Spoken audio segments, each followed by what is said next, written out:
Science technology की इस दुनिया में आपका स्वागत है। आज के इस वीडियो में हम मोटरसाइकिल के अलग अलग पार्ट्स को बनते हुए देखेंगे, जिसमें कुछ पार्ट्स मशीन और वर्कर मिलकर बनाते हैं तो कुछ पार्ट्स एडवांस मशीनों की हेल्प से बनाए जाते हैं। वीडियो बनाने में दोस्तों हमने बहुत मेहनत करी है, इसीलिए इसे आपका एक कीमती लाइक और चैनल को सब्सक्राइब जरूर करें। Brake shoe making process.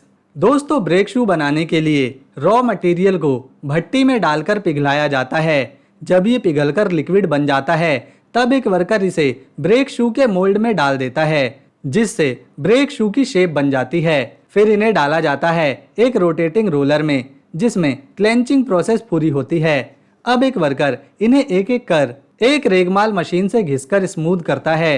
फिर इन्हें स्प्रे पेंट की मशीन की मदद से पेंट कर दिया जाता है। अब कार्डबोर्ड से तैयार ब्रेक शू को एक मशीन से घिसा जाता है और उसके कई पीसेस किए जाते हैं। फिर इन्हें स्प्रे मशीन से कलर किया जाता है। अब बारी है मेटल फ्रेम और कार्डबोर्ड को एक स्प्रिंग केज में लगाकर लॉक करने की।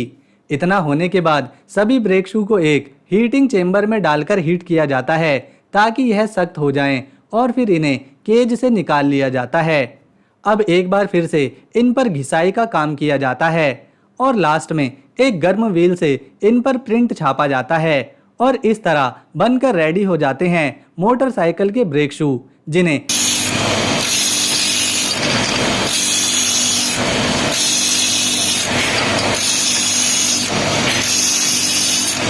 डिब्बों में डालकर पैक कर दिया जाता है। Chain making process. स्टील की एक शीट को पहले एक हाइड्रोलिक प्रेस मशीन के नीचे से गुजारा जाता है, जहां चेन को इंटरकनेक्ट करने वाला पार्ट काटा जाता है। फिर इन्हें 1500 डिग्री फ़ारेनहाइट टेम्परेचर पर रखा जाता है, जिससे यह और ज्यादा फ्लेक्सिबल और ड्यूरेबल बन जाते हैं।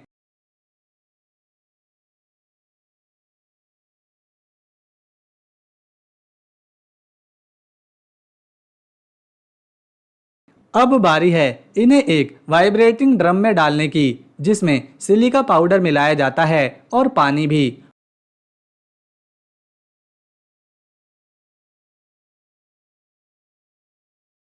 और इसके बाद एक केमिकल में डालकर रखा जाता है, जिससे ये स्मूथ हो जाते हैं और इनका टेक्सचर भी अच्छा हो जाता है।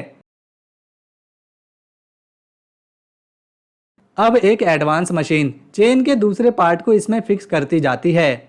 चेन को एक दूसरे से कनेक्ट करने वाली पेन लीड इस मशीन से होल में फिक्स कर दी जाती है और इस तरह एक चेन को दूसरी चेन में इंटरकनेक्ट करके लंबी चेन बना दी जाती है। अब बारी है इस चेन की टेस्टिंग करने की, ताकि पता चल सके ये सही से घूम रही है या नहीं।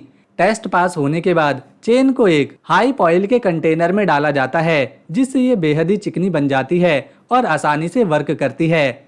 अब एक रोलिंग मशीन, जिसके हर रोलर पर रबर लगी होती है, उसे चेन से गुजारा जाता है ताकि चेन पर लगा एक्स्ट्रा ऑयल निकल जाए। अब एक सेंसर मशीन चेन को एक फिक्स लेंथ में काटती जाती है और इस तरह चेन बनकर रेडी हो जाती है। Motorcycle fuel tank making process. Fuel tank बनाने के लिए स्टील की शीट को काटकर एक हाइड्रोलिक प्रेस के नीचे रखा जाता है, जो इस शीट को राउंड शेप देती है। इसके बाद इस शीट को एक और हाइड्रोलिक मशीन के नीचे दबाया जाता है, जो इस शीट को फ्यूल टैंक के कर्व शेप में बदल देती है। इसके बाद एक रोलिंग कटिंग मशीन से टैंक के एक्स्ट्रा पार्ट को काटकर निकाल दिया जाता है। इसके बाद फ्यूल टैंक भरने वाले कैप की कटिंग करी जाती है और फिर रेगमाल मशीन पर इस फ्यूल टैंक को घिसा जाता है ताकि यह शार्प ना रहे। लास्ट में इसे पेंट करके बॉक्सेस में पैक कर दिया जाता है। Motorcycle tyre making. टायर बनाने के लिए नेचुरल और सिंथेटिक रबर, कार्बन ब्लैक और ऑयल को एक मेल्टिंग मशीन में डालकर सभी मटेरियल को मेल्ट किया जाता है। अब एक मिक्सिंग रोलर की हेल्प से रबर को अच्छी तरह मिक्स किया जाता है। इसके बाद इस रबर की एक लंबी शीट बन जाती है। टायर को स्ट्रेंथ देने के लिए स्टील के साथ भी इसे मिक्स करके रेडी किया जाता है। इसके अलावा नायलॉन के कपड़े और रबर बेल्ट के साथ मिक्स करके टायर बनाने के फाइनल रबर को रेडी कर लिया जाता है। एक प्रिंटिंग मशीन अब इस शीट पर कलर और मार्किंग प्रिंट कर देती है। अब इस पर एक के बाद एक शीट को इस रोलर पर चढ़ाया जाता है अब बारी है इसके दोनों साइड पर मेटल वायर की एक एक रिंग को रखकर प्रेसिंग मशीन से प्रेस करके उसे फिक्स करने की। लास्ट में इस टायर पर फाइनल रबर लेयर को चढ़ा दिया जाता है। अब एक हीट प्रेसिंग मशीन टायर को कुछ देर प्रेस करती है, जिसके बाद टायर की ऊपरी लेयर पर इसके ग्राउंड वाले हिस्से पर फ्रिक्शन के लिए डिजाइन बन जाता है, ताकि टायर की पकड़ रोड पर बनी रहे। Motorcycle mudguard making process. दोस्तों ये है मोटरसाइकिल के मडगार्ड को बनाने वाली एडवांस मशीन। ये एक तरह की इंजेक्शन मोल्डिंग मशीन है, जिसमें मडगार्ड के साइज का मोल्ड लगा होता है। केवल इस मशीन में मेल्ट प्लास्टिक को डाला जाता है। ये मशीन अपने आप मडगार्ड बनाकर रेडी कर देती है, जिसे बाद में मनचाहे पेंट से पेंट करके मोटरसाइकिल में लगा दिया जाता है। Sprocket making process. दोस्तों स्प्रॉकेट मोटरसाइकिल का वो पार्ट है जिस पर चेन घूमती है। इसे गियर भी कहा जाता है। स्प्रॉकेट को आज के समय पर सीएनसी मशीनों की हेल्प से बनाया जाता है। एक स्टील की राउंड शीट को काटकर इस मशीन के सेंटर में लगा दिया जाता है और इसके सॉफ्टवेयर प्रोग्राम में स्प्रॉकेट का डिज़ाइन कमांड में लगाया जाता है। फिर ये मशीन तेजी से स्प्रॉकेट के डिज़ाइन को बनाना शुरू कर देती है और देखते ही देखते ये गियर बनकर तैयार हो जाता है, जिसे बाद में बाइक में फिट कर दिया जाता है और इसी स्प्रॉकेट पर चेन घूमती है।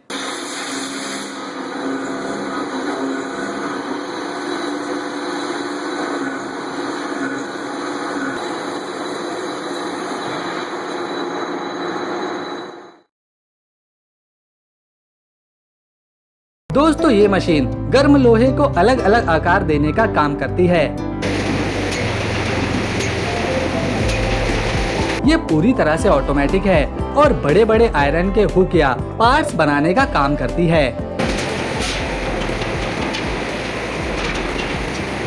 Water tank machine. दोस्तों इस मशीन में पहले पीवीसी रॉ मटेरियल डाला जाता है, जिसे यह पिघलाकर नीचे लाती है और दोनों तरफ लगे मोल्ड इसे अपने अंदर ले जाते हैं और कुछ देर बाद इससे दो 500 लीटर के वाटर टैंक बनकर बाहर निकलते हैं।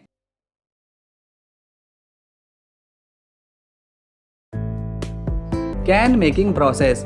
दोस्तों तेल घी जैसी चीजों को रखने के लिए टीन के कनस्तर की जरूरत होती है। आइए देखते हैं इन्हें कैसे बनाया जाता है।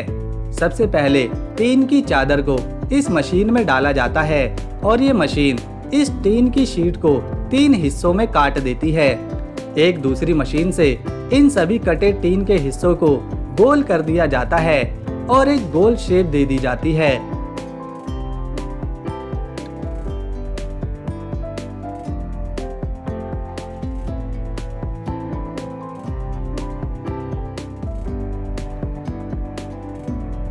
अब एक और मशीन में इस गोल टीन को डाला जाता है, जो इसे प्रेस करके एक चौकोर कनस्तर में बदल देती है।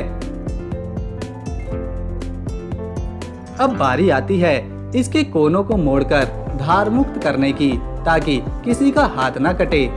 अब एक चौकोर शीट को कनस्तर के नीचे लगाकर फिक्स कर देते हैं। इसी तरह कनस्तर का ढक्कन भी लगाया जाता है।